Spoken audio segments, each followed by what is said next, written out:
Төркіндеп бару. Ұзатылған қыздың төркін жұртына ресми түрде баруы төркіндеу деп аталады. Мұндай жағдайда қыздың барлық туған туыстары оны қонаққа шақырып, құрмет көрсетіп, қалаған затын беріп, риза етіп аттандыруға тиіс.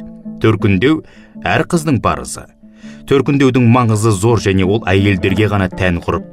Осы жерде қыздың төркіндеуінің тағы бір ел жұрт алдында да, дін алдында да ерекше маңызы бар қағидалы жол екенін айта кеткен жөн. Өмір бар жерде өлім де болады.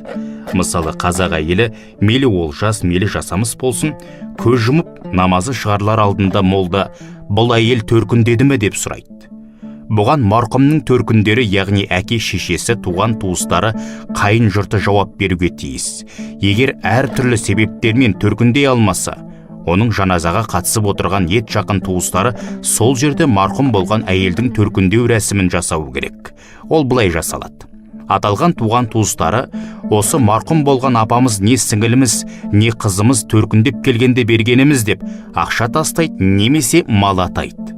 Оны молдалар растап дұға оқиды. Сөйтіп, марқұм төркіндеген және өз парызын өтеген болып саналады.